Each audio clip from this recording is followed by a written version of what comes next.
اسلام فطرت کے عین مطابق دین ہے۔ نبی پاک صلی اللہ تعالیٰ علیہ وسلم نے فرمایا ہے کہ میں اخلاق عالیہ کی تکمیل کرنے کے لیے دنیا میں آیا۔ جتنے اخلاق ہو سکتے تھے، جتنی خوبصورتیاں ہو سکتی تھیں، جتنی اللہ کو محبوب تھیں، وہ ساری میرے نبی کریم نے بیان فرمائی۔ ساری رسول کریم صلی اللہ تعالی علیہ وسلم نے بیان کر دی ہیں، جتنی خوبصورتیاں ہو سکتی تھیں۔ کچھ لوگ ایسے ہوتے ہیں جو بیچارے بائی نیچر ہی کچھ پریشانیوں کا شکار ہوتے ہیں، اور قرآن مجید نے جو ارشاد فرمایا نا کہ کچھ لوگ نفس کی خواہش کو اپنا خدا بنا لیتے ہیں، تو وہ بلا وجہ بھی بہت ساری باتیں کرتے ہیں جن کا کوئی وجود نہیں ہوتا۔ عورت کو حقوق دلانے کے لیے بہت سارے لوگ بہت ساری غلط باتیں کرتے ہیں۔ جو لوگ یہاں سے کسی کو لے جاتے تھے نا دبئی، دھوکہ دے کے اور لے جاتے تھے یورپ میں، عرب ممالک میں دھوکہ دے کے لے جاتے تھے، تو وہ بھی کوئی خواب ہی تو دکھاتے تھے کہ اتنے لاکھ تنخواہ ہوگی، اتنا کچھ ہوگا۔ وہاں جا کے پتہ چلتا تھا کہ جیب سے بھی دینے پڑیں گے کچھ۔ بہت سارے لوگ ایسے ہوتے ہیں، وہ سارے خوبصورتی کے نام پر ہی دھوکہ دیتے ہیں۔ آپ کو پتہ ہے کہ جو آدمی کسی کو لالچ دیتا ہے تو کسی کو لوٹنے کے لیے اسے لالچ دینا بڑا ضروری ہوتا ہے۔ لوگ پہلے لالچ دیتے ہیں پھر لوٹتے ہیں، پہلے مکمل لالچ دیتے ہیں، یہ چیز مل جائے گی، یہ چیز مل جائے گی۔ لوگ مکمل لالچ دیتے ہیں، اس کے بعد پھر لوٹتے ہیں۔ اور اگر لالچ نہ دیں تو کوئی آدمی قابو آئے گا؟ لوگ لوٹتے ہیں لالچ دے کر۔ اچھا، اب وہ جو جس کو لالچ دیا جا رہا ہوتا ہے وہ کہہ رہا ہوتا ہے کہ نہیں نہیں تمہیں نہیں پتا، وہ اس وقت ماننے کو تیار نہیں ہوتا۔ وہ کہتا ہے اتنی خوبصورت باتیں کر رہا ہے، اتنی اچھے پیغام دے رہا ہے، تم میرے دشمن ہو، تم مجھے منع کر رہے ہو۔ ہوش تب آتی ہے کہ جب سب کچھ لٹ جاتا ہے۔ عورت کو ویسے بھی قابو کرنا بڑا آسان ہوتا ہے۔ اعلیٰ حضرت بریلوی رحمۃ اللہ علیہ فرماتے ہیں بیٹیاں نازک شیشیاں ہوتی ہیں، ان کو تو ذرا سی چوٹ لگے تو ٹوٹ جاتی ہیں۔ دیکھیں کتنا بڑا جملہ کہا بریلی کے امام، نازک شیشیاں ہیں۔ ذرا کوئی آدمی گمراہ کرتا ہے، ذرا خراب کرتا ہے۔ اب دیکھیں نا، یہ جو بچیوں کو بچے مس گائیڈ کرتے ہیں، انہیں بڑے بڑے خواب دکھاتے ہیں، وہ بیچاری ماں باپ کو چھوڑ کے، بہن بھائی کو چھوڑ کے اس کے ساتھ شادی کرتی ہے، پھر جو اس کا بعد میں حشر ہوتا ہے، آپ ادلیاں نو سردار پہن تکے تے شرما والیاں نو جھوٹے ڈولیاں دے۔ پھر وہ بیچاری ماں باپ رکھتے نہیں، وہ ظلم کرتا ہے، تو کتنی بڑی تکلیف میں وہ بچی آ جاتی۔ نازک شیشی ہوتی ہے نا تو ٹوٹ جاتی۔ یہی حال اب جدید خواتین اور یہ جو کچھ اینکر پرسن ہیں، یہ اصل میں نا یہ آپ کو سیاست سکھاتے ہیں، لیکن یہ مادر پیدر آزاد لوگ ہیں، بالکل آزاد۔ یہ تو علماء شور نہ کریں، بات نہ کریں، گفتگو نہ کریں، مشائخ بات نہ کریں، اور یہ جو کچھ سنجیدہ اور دینی طبقہ ہے یہ کچھ شور نہ کرے، یہ تو روڈوں پہ ننگے ہو کے آ جائیں معاذ اللہ۔ خوفناک نظریہ رکھتے ہیں یہ لوگ۔ عورت کو کہتے ہیں تیرے حقوق ہم تجھے لے کے دیں گے۔ مثلاً وہ کون سا حق ہے جو تم نے لے کے دینا ہے؟ میرے نبی کریم صلی اللہ علیہ وسلم اس کو بیٹی بھی بنایا ہے، اس کو بہن بھی بنایا ہے، اس کو ماں بھی بنایا ہے، اسے بیوی کا عالی شان رتبہ بھی عطا فرمایا ہے۔ اور چونکہ بیٹی کا بھی حق بڑا بیان کیا جاتا ہے، بہن کا بھی، ماں کا بھی، اور بیوی کے معاملے میں لوگ سمجھتے ہیں کہ زیادہ بات نہیں کرنی چاہیے، شاید مسئلہ خراب ہو جائے۔ حالانکہ نبی پاک صلی اللہ تعالیٰ علیہ وسلم نے بیوی کے بارے میں پتہ کیا فرمایا؟ فرمایا جب تم نکاح کر لیتے ہو تو اپنا ایمان محفوظ کر لیتے ہو۔ اب میں اس کی شرح نہیں کرتا، اب خود کر لیجئے گا کہ وہ ایک ایسی شخصیت ہوتی ہے کہ جس کی موجودگی میں آپ کا ایمان محفوظ ہے۔ اب میں نہیں سمجھتا کہ اس سے بڑی بات کوئی اور ہو سکتی ہے، جس کی موجودگی میں آپ کا ایمان، اور بھئی یہ حدیث پاک عرض کر رہا ہوں، نکاح جب کوئی کر لے تو اس نے اپنا ایمان مکمل کر لیا۔ اس کا معنی یہ ہوا کہ آپ کا ایمان محفوظ ہے اس کی موجودگی میں۔ تو اس سے زیادہ بھی، یعنی ایمان سب سے قیمتی چیز ہے نا، تو اس کے محفوظ ہونے کی وجہ حضور نے نکاح بیان کر دی. اب میرا خیال ہے بی بی اگر کوئی اس سے بڑا حقوق مانگے گی تو بیوقوفی کرے گی. اتنا بڑا درجہ نبی کریم نے اسے عطا کر دی, اتنا بڑا مقام دے دیا کہ تو خامند کے ایمان کے محفوظ ہونے کا ذریعہ بن گئی ہے. عورت کو جو حقوق رسول کریم صلی اللہ تعالی علیہ وسلم نے عطا فرمائے, نبی پاک نے جو حقوق دیے, دیکھیں نا حضرت عبداللہ ابن عمر رضی اللہ تعالیٰ عنہ کی اہلیہ بیمار تھی, تو جلدی جلدی سے وہ آئے. تو جب بہت جلدی ہو, سفر بڑا شدید تھا, تو آپ نے جلدی سے نماز ادا کی, جلدی سے چلے. آپ کے خادم کہنے لگے حضور خیریت ہے؟ فرمایا میری بیوی بیمار ہے. تو اس نے عرض کی حضور آپ کی اہلیہ بیمار ہے, تو آپ نے نماز بھی جلدی سے پڑھی, سفر بھی جلدی جلدی کیا. تو فرمانے لگے یہ وہ چیزیں ہیں جو ہمیں مدینے والے رسول نے سکھائی. آپ اس کیفیات کو سمجھیں کہ حضور صلی اللہ علیہ وسلم نے درس دیا. اور پھر ایک اور بہت بڑی بات, یہ فضیلت کسی اور کو نہیں دی. جو عورت کو حضور نے فضیلت دی, یہ فضیلت کسی اور کو نہیں دی. کبھی حضور نے فرمایا کہ تمہارا ابا تمہارے ساتھ بہت سخت رویہ کرے تو تم نے اس کو اس سختی پر داد دینی ہے. فرمایا چلو اگر وہ زیادتی بھی کرے تو تم نے اس کے ساتھ سلوک اچھا ہی کرنا ہے. لیکن آپ ایک بات کو سمجھے نا کہ بچے کے بارے میں, بیٹے کے بارے میں, بیٹی کے بارے میں فرمایا 10 سال کے ہو کے نماز نہ پڑھیں تو سختی کرو, تمہارا ڈنڈا بھی لٹکنا چاہیے. بہت ساری جگہوں پہ بہت سارے لوگوں کے لیے سختی کا حکم دیا, لیکن عورت کے لیے حضور نے جو جملے کہے, اصل میں ہم سمجھتے ہیں کہ یہ ایک بات ہے, مشہور ہو گئی ہے روایت حدیث, تو بس اس کے پس منظر پر اور جملوں کے حسن پر شاید معاذ اللہ غور کرنے کی ضرورت نہیں. ذرا اس لفظ کی تاثیر پر غور کریں. حضور نے فرمایا عورت ٹیڑھی پسلی سے پیدا کی گئی ہے, یہ ٹیڑھی ہے, کو سیدھا کرنے کی کوشش کرو گے تو ٹوٹ جائے گی. تو حضور پھر ہمارے لیے حکم کیا ہے؟ فرمایا جیسی ہے تم اسی کے ساتھ نبھا کرو. آپ سمجھیں کہ اتنا محفوظ حضور نے درجہ دے دیا بی بی کو, اتنا محفوظ کہ فرمایا غلطی بھی ہو تو میرے غلاموں تم اس کے ساتھ نبھا کرو, گزارا کر لو. کو کیا اور حق چاہیے عورت کو جس کو اس کی غلطیوں سمیت نبی پاک نے قبول کرنے کا حکم دے دیا کہ اس کی کمزوریوں سمیت قبول کر لو. اب اس کو اور کیا کوئی کمزوریوں سمیت قبول کرتا ہے؟ کبھی آپ دکان پہ بیٹھے ہو تو آپ کہیں بھی اس میں یہ بھی غلطی, میرے مال میں یہ بھی کمزوری ہے, یہ بھی کمزوری ہے, یہ بھی کمزوری ہے, تو کر لے قبول. کرتا ہے کوئی؟ کوئی شخص ایسا ہو جو کسی چیز کی کمزوریاں بیان کر کے کہ اسے قبول کرو؟ پر رسول کریم صلی اللہ تعالی علیہ وسلم نے نا ہمیں سبق دیا, حضور نے ہمیں درس دیا, نبی پاک نے ہمیں پیغام دیا. فرمایا یہ ٹیڑھی ہے, سیدھی کرنے کی کوشش کرو گے تو بیچاری ٹوٹ جائے گی, تو اس کے ساتھ نبھا کر جاؤ. آپ میری بات کو سمجھیے گا. چلیں میں اس پر ایک اور بخاری مسلم کی حدیث پڑھتا ہوں. حضرت سلمان فارسی رضی اللہ تعالیٰ عنہ اور حضرت ابو دردہ کے درمیان بھائی چارہ تھا. مکے سے مدینے جب لوگ آئے تو حضور نے بھائی بھائی بنایا تھا. ان کے درمیان بھائی چارہ تھا, تو ابھی پردے کی آیات نازل نہیں ہوئی تھیں, تو لوگ ایک دوسرے کی طرف جاتے تھے. حضرت سلمان فارسی رضی اللہ تعالیٰ عنہ حضرت ابو دردہ رضی اللہ تعالیٰ عنہ کے گھر میں تشریف لے گئے, تو دیکھا کہ ان کی بیوی بڑی غمگین بیٹھی ہیں. تو ہم نے فرمایا بہن کیا ہوا؟ تو کہنے لگی تمہارے بھائی کو دلچسپی کوئی نہیں رہی, ہر روز روزہ رکھ لیتا ہے اور ساری ساری رات نفل پڑھتا ہے. حضرت سلمان فارسی کہنے لگے ٹھیک ہے کر لیتے ہیں بندوبست. نماز دین ہے کہ نہیں؟ دین ہے نا یہ چیزیں. لیکن حضرت سلمان فارسی جناب ابو دردہ سے کہنے لگے آج میں نے تیرے گھر میں رہنا رات کو, کیونکہ وہ تو ساری رات نماز پڑھتے تھے, نفل پڑھتے تھے. انہوں نے کہا ٹھیک ہے. ایک بستر لا کے بچھا دیا حضرت سلمان فارسی کے لیے. سلمان فارسی فرمانے لگے دوسرا بھی لا. کہا وہ کیا کرنا ہے؟ فرمانے لگے تو نے بھی سونا ہے, میں نے بھی سونا ہے, تو نے بھی سونا ہے. عشاء پڑھیں گے اور پھر دونوں سوئیں گے. کہا میں نے تو نماز پڑھنی ہے. فرمایا تہجد کے وقت اٹھ کے پڑھیں گے, اللہ کے رسول بھی رات آخری حصے میں جا کے نماز پڑھتے ہیں. ادھر ساتھ سلا لیا. وہ تھوڑی کو دیر سوئے, اب عادت تھی ساری رات اٹھنے کی, ذرا اٹھنے لگے بستر سے. تو حضرت سلمان فارسی فرمایا چپ کر کے سو جا, وہ بڑی رات پڑی ہوئی, چپ کر کے سو جا. وہ لیٹ گئے, پھر اٹھنے لگے. تو فرمایا سو جا چپ کر کے, بڑا ٹائم ہے. سحری کے وقت اٹھے, نفل پڑھے.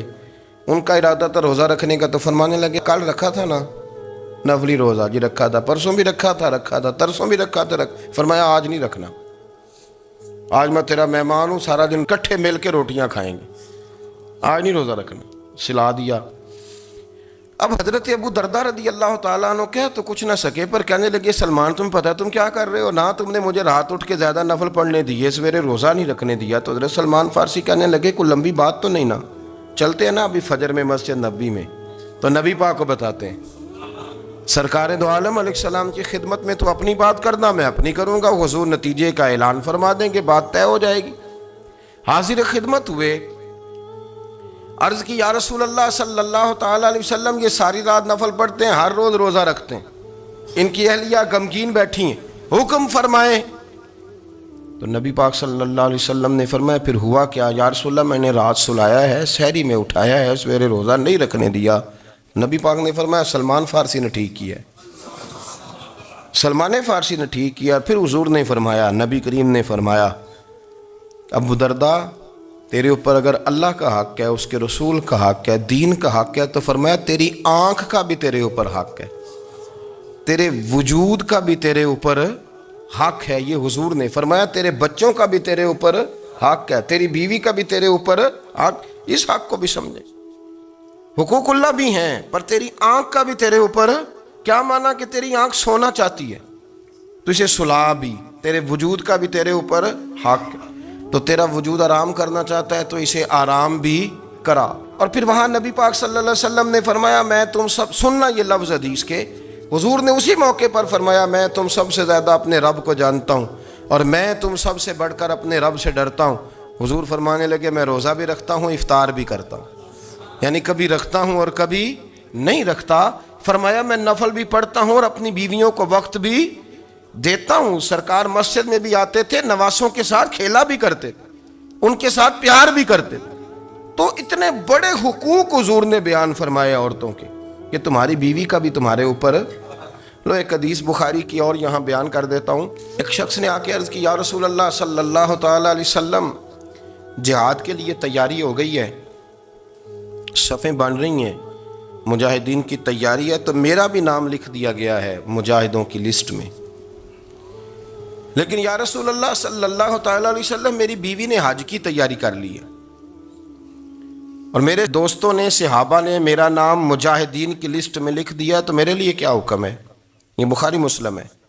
تو نبی پاک صلی اللہ تعالیٰ علیہ وسلم نے فرمایا جہاد پہ کوئی اور چلا جائے گا تو بیوی کے ساتھ حج کرنے جا، اسے محرم کی ضرورت ہے، وہ تیرے بغیر کیسے جائے گی؟ مجاہدین کو تو اور مجاہد مل جائے گا، پر تو اپنی بیوی کے ساتھ جانا۔ نبی پاک صلی اللہ علیہ وسلم نے مرد کو محافظ بنایا ہے، عورت کو مرد کا قیدی نہیں بنایا، بلکہ عورت کو حفاظت عطا کی اور مرد کو اس کا محافظ بنایا۔ اب بچیاں آزاد ہونا چاہتی ہیں، اور آزادی بھی وہ والی کہ جو بنیادی طور پر آزادی نہیں، فحاشی ہے۔ میں نے بہت پہلے کہا ہے کہ اسلام بیٹیوں کو قیمتی سمجھتا ہے۔ جس بندے کے پاس 20 تولے سونا ہو وہ چوک میں لے کے نہیں آتا، وہ قیمتی چیز ہے، اس نے چھپا کے رکھی ہوتی ہے۔ تو جو نبی پاک صلی اللہ علیہ وسلم کا کلمہ پڑھنے والے بیویاں، اسلام انہیں قیمتی سمجھتا ہے، کہتا ہے کہ تم قیمتی ہو لہذا گھر کے اندر رہو، تم باہر نہ ہو۔ لیکن عورتیں ہیں کہ ان کو بلا وجہ لوگ خراب کر دیتے ہیں اور بلا وجہ وہ اس مغالطے کا شکار ہو جاتی ہیں۔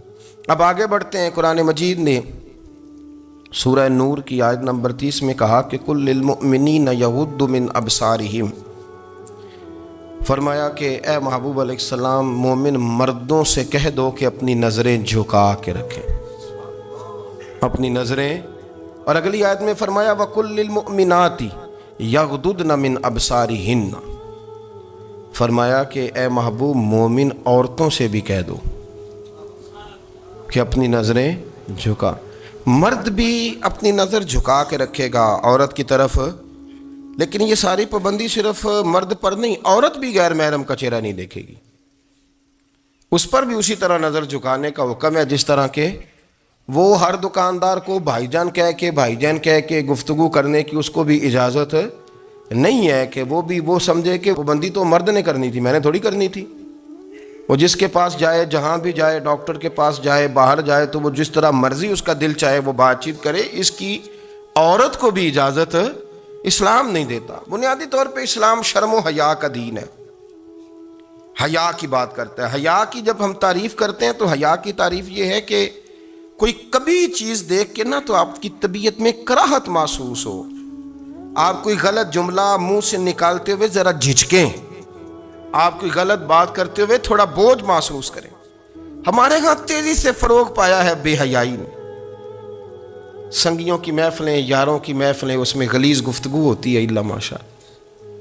جن دوستوں کو بڑی پاک صاف گفتگو کرنی چاہیے، دوستی کا رشتہ بڑا مقدس رشتہ ہے، جو یہاں ایک دوسرے سے پیار کریں گے جنت میں بھی اکٹھے داخل کیے جائیں گے۔ شرط یہ ہے کہ پیار اللہ رسول کی رضا کے لیے ہو، لیکن اس کے اندر اگر آپ کی گفتگو کچی ہو، کمزور ہو، فحاشی والی ہو، عریانی والی ہو، وہ ہمارے ہاں تو اب اس کو لوگ فیشن سمجھتے ہیں، اس کو مردانگی کی علامت سمجھتے ہیں کہ وہ جی ساری باتیں جی وہاں ہو گئیں، اور جس کا جو جی چاہا اس نے کہا۔ آپ جب حیا کے دائرے میں ہوتے ہیں تو آپ خود بھی سکون محسوس کرتے ہیں۔ دیکھیں نا، آپ کو نیند سکون سے کہاں آتی ہے؟ جہاں کمرہ بند ہو، چاروں جانب دیوار ہے، اوپر چھت ہے، خالی دروازہ بھی کھلا ہوا ہونا تو جب بندہ سکون لینا چاہتا ہے تو کہتا ہے یار ذرا دروازہ ذرا بند کر دو۔ وہ اچھی طرح اپنے آپ کو چھپا لیتا ہے نا حیا کے پردے میں، تو اللہ اسے سکون عطا کرتا ہے۔ اور جو اس سے بھی زیادہ ٹھنڈی نیند میں جانا چاہتا ہے وہ کہتا ہے لائٹ بھی بند کر دو۔ اب وہ مکمل طور پہ سمجھتا ہے کہ میں چاروں جانب سے چھپ گیا ہوں، اگر میں کھل کے بھی سو جاؤں گا تو میرا چونکہ پردہ قائم ہے تو مجھے کوئی دشواری نہیں ہوگی۔ آپ جب چھپ جاتے ہیں، جب آپ حیا کے اندر سمٹ جاتے ہیں، جب آپ چادر کے اندر آ جاتے ہیں تو آپ بہت ساری جگہوں پہ آسانی محسوس کرتے ہیں۔ تو حیا تو آپ کو سکون دیتی ہے، حیا تو دل کو راحت دیتی ہے۔ میں بڑی ذمہ داری سے بات عرض کرتا ہوں، قرآن مجید نے نا ایک مقام پہ مذاق کو، ایک مزاح ہوتا ہے خوش طبی، وہ نہیں، مذاق اڑانا، قرآن پاک نے نا مذاق کو ایک جگہ پہ جاہلوں کا طریقہ بھی قرار دیا ہے۔ بنی اسرائیل کے لوگوں سے حضرت موسیٰ نے کہا کہ گائے ذبح کرو اور ایک ٹکڑا مقتول کو مارو، زندہ ہو کے خود بتا دے گا مجھے کس بندے نے قتل کیا۔ تو کہنے لگے آپ ہمارے ساتھ مذاق کر رہے ہیں۔ تو قرآن مجید کہتا ہے کہ حضرت سیدنا موسیٰ علیہ السلام فرمانے لگے اعوذ باللہ ان اکون من الجاہلین، فرمانے لگے میں اللہ کی پناہ مانگتا ہوں کہ میں جاہلوں میں سے ہو جاؤں۔ یہ مذاق کرنا تو جاہلوں کا طریقہ ہے۔ اگر آپ کی زبان سے بے حیائی کا جملہ نکل گیا، اگر آپ کی زبان سے بے حیائی کا جملہ نکل گیا، آپ نے کہہ دیا کہ ہم آزاد لوگ ہیں، جو مرضی کریں گے، جو مرضی کہیں گے، جو ہمارا دل میں آئے گا کریں گے، تو پھر تو لوگ آپ کا وہ حشر کریں گے کہ آپ سے برداشت ہی نہیں ہوگا۔ جس کا لوگ مذاق بنا لیتے ہیں اور جو مذاق بن جاتا ہے پھر اسے کوئی جینے دیتا ہے؟ آپ حیا کی چادر میں چھپیں گے تو بچیں گے۔ اگر آپ نے اپنا مذاق بنوا لیا یہ کہہ کے کہ میں نے مرضی کرنی ہے، پھر یاد رکھنا چھپنے کو جگہ نہیں ملے گی، پھر تکلیف میں آ جائیں گے، پھر بہت بڑی اذیت کا شکار ہو جائیں۔ شرم و حیا، عرب کے اندر جو کنواری لڑکیاں تھیں ان میں بڑی حیا ہوتی تھی۔ الحمدللہ میں بڑے فخر سے کہتا ہوں کہ میرے پنجاب کی، میرے پاکستان کی بیٹیاں بھی 20 دفعہ ان کا ابا کہے تیری شادی کرنی ہے تو وہ آنکھ نہیں اٹھا پاتی آج بھی۔ یہ تو وہ چند لوگ ہیں جو کہتے ہیں ہم ہائی کلاس ہو گئے، ہمیں نہیں پتا کہ وہ روشن خیال ہو گئے ہیں کہ روغن خیال ہو گئے، پتہ نہیں کدھر چلے گئے۔ ورنہ ہماری بیٹیاں آج بھی جب ان سے ان کا باپ، ان کی ماں بات کرتی ہے تیری شادی کی، تو وہ تو شرم کے ساتھ پچھلے سے پچھلے کمرے میں چھپتی ہیں۔ یہ اللہ نے فضل کیا ہوا ہے اس ملت پر۔ تو عرب کی لڑکی بڑی حیا والی ہوتی تھی، اس سے کوئی بات کرنی پڑتی تھی تو 20 دفعہ بات کی جاتی، پھر بھی وہ عورت چھپتی پھرتی تھی۔ حضرت عائشہ صدیقہ رضی اللہ تعالیٰ عنہ فرمانے لگیں میرے نبی پاک صلی اللہ علیہ وسلم عرب کی کنواری لڑکیوں سے بھی زیادہ حیا کرنے والے۔ قاضی ایاز مالکی نے، شیخ عبدالحق محدث دہلوی نے، دیگر بزرگ جو سیرت نگار گزرے انہوں نے لکھا ہے کہ نبی پاک صلی اللہ علیہ وسلم کے اندر 100 مردوں سے زیادہ طاقت تھی، 100 مردوں سے زیادہ طاقت۔ اب جو بات کہنے لگا ہوں، جو نتیجہ دینے لگا ہوں، اس پر خاص توجہ آپ فرمائیں گے۔ ذرا فکری طور پر، نظریاتی طور پر ایک چیز کو سمجھیے۔ ہم سمجھتے ہیں کہ جوان لڑکا ہے جی جو مرضی کرے، عمر ہے جی۔ آپ ذرا بات پر غور کیجئے گا کہ حضور صلی اللہ علیہ وسلم میں طاقت 100 مردوں سے زیادہ ہے اور حیا کنواری لڑکیوں سے بھی زیادہ ہے۔ ذرا اس بات کا تقابلی جائزہ کیجئے گا کہ طاقت 100 مرد سے زیادہ ہے لیکن حیا کنواری لڑکی سے بھی زیادہ ہے۔ اس کا معنی یہ ہوا کہ جس ٹہنی کو پھل زیادہ لگ جاتے ہیں وہ جھکا کرتی تو حیا تو حسن ہے، حیا تو آپ کو پاک صاف کرے گا، حیا تو آپ کو نرالا کرے گا، انوکھا کرے گا۔ وہ ہمارے ایک دانشور ہے، تو مضمون لکھا، کئی باتیں بڑی پسند آتی ہیں۔ وہ کہتے ہیں کہ میری اہلیہ، ان کو بھی کسی نے مس گائیڈ کر دیا تھا، حالانکہ اچھی خاتون ہے، کسی نے مس گائیڈ کر دیا، تو وہ بھی سماجی اور ویلفیئر، اور یہ خواتین کو شوق ہوتا نا بننے کا، تو وہ بھی سماج کے اندر اچھا مقام تلاش کرنے کے موڈ میں آ گئی۔ تو کہیں ایک دن جانا تھا، تو بڑی بن سنور کے میرے ساتھ وہ گاڑی میں بیٹھ گئی۔ تو میں گاڑی میں، عورتوں کو یہ بھی مسئلہ ہوتا ہے نا کہ ہماری تعریف کرو، تو کئی دفعہ بعض مردوں بیچاروں کو جھوٹ بولنا پڑتا ہے، وہ زبردستی کراتی ہیں نا جی۔ تو اس میں گنجائش بھی دی ہے شریعت نے گنجائش دی ہے کہ کبھی بیوی کو راضی کرنے کے لیے خلاف واقعہ بات کرنی پڑے تو کر لینی چاہیے، تو وہ کراتی بھی ہیں۔ 3 موقع پر خلاف واقعہ بات کرنے کی اجازت ہے، واقعے کے خلاف بھی آپ بات کر سکتے ہیں، جنگ کے موقع پر 2 لوگوں کو صلح کرانے کے لیے اور بیوی کو راضی کرنے کے لیے کر لیں کوئی ایسی بات، بے شک اپنی طبیعت پہ جبر کر کے کر لیں، گنجائش ہے، اجازت ہے۔ تو وہ کہتے ہیں جب وہ گاڑی میں میرے ساتھ بیٹھی بن سنور کے، تو وہ تقاضا کرنے لگی کہ میں نے بڑے اچھے کپڑے پہنے ہیں پر آپ نے توجہ نہیں کرائی۔ وہ سیاںا بندہ تھا، وہ چاہ رہا تھا کہ میری خاتون سمجھ جائیں۔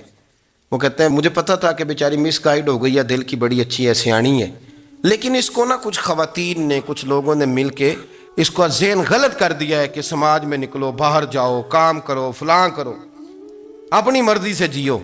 تو میرے ساتھ گاڑی میں بیٹھی کہیں جانے کے لیے، تو مجھ سے کہنے لگی کہ آپ نے میری طرف توجہ ہی نہیں کی، آپ نے کوئی ذکر ہی نہیں کیا کہ میں کیسی لگ رہی ہوں۔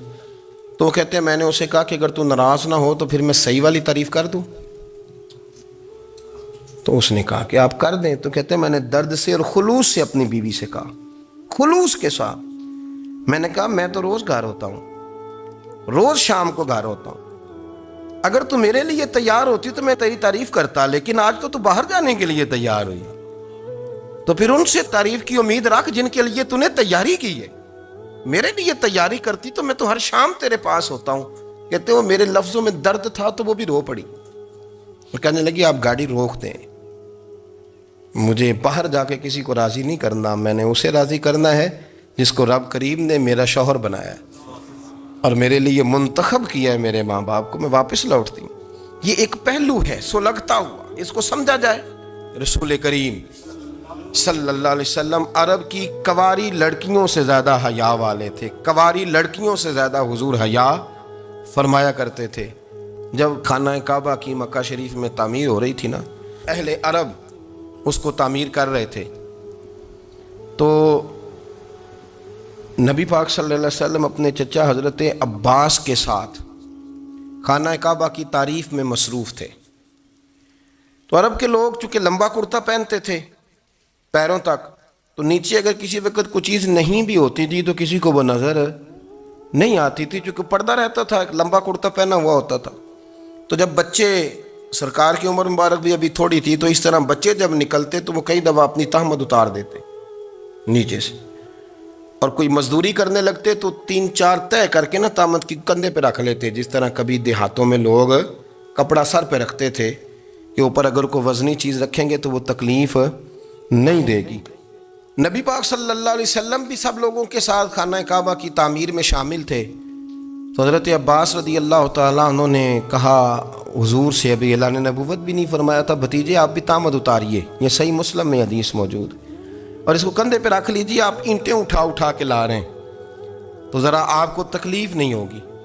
تو سرکار دو عالم صلی اللہ علیہ وسلم سے یہ بات کہی، اور پھر جلدی سے حضور کی تہمت کو نکال کے حالانکہ لمبا کرتا پہنا ہوا ہے، تو وہ جیسے ہی ان کے کندھے پہ رکھا اینٹیں رکھنے کے لیے، تو سرکار تو زمین پہ گر گئے، بے ہوش ہو گئے، آنکھیں آسمان کی طرف، اور پھر حضور پکار رہے ہیں آزاری آزاری آزاری، میرا تہمت دے دو، میرا تہمت دے دو۔ کبھی کوئی شخص اس وجہ سے بھی بے ہوش ہوا ہے کہ میرے وجود سے کپڑا اتر گیا ہے؟ حالانکہ سرکار پر وہ بے ہوشی بھی نبی پاک کا وہ جو غلبہ ہے شرم و حیا کا، اس کی وجہ سے ہوا، ورنہ تو حضور فرماتے ہیں کہ میری آنکھیں سو جاتی ہیں، دل تو میرا اس عالم میں بھی جاگتا رہتا ہے۔ تو سرکار زمین پہ تشریف لے آئے، آنکھیں میرا طامت دے دو، میرا طامت دے دو، تو جلدی سے انہوں نے طامت دیا تو حضور نے باندھ لیا، پھر طبیعت مبارک میں تسلی ہوئی۔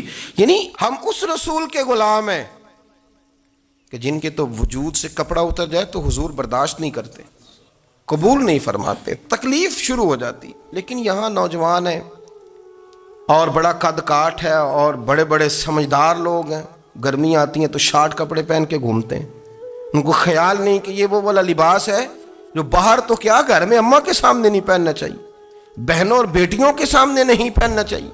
آپ کی گفتگو میں شرم و حیا ہو، آپ کے لب و لہجے کے اندر حسن ہو۔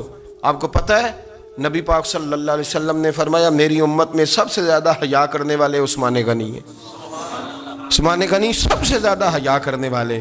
آپ فرمایا کرتے تھے جب سے حضور کا چہرہ دیکھا ہے میں نے کبھی اپنی شرمگاہ بھی نہیں دیکھی، میں نے آنکھوں کا وضو نہیں توڑا، اور جب سے حضور کے دست مبارک میں میں نے بیعت کے لیے سیدھا ہاتھ بڑھایا تو پھر سیدھا ہاتھ میں نے کبھی گندگی کو نہیں لگایا۔ حیات، آپ باتھ روم کے اندر بھی غسل فرماتے تھے تو کپڑوں سمیت کرتے تھے۔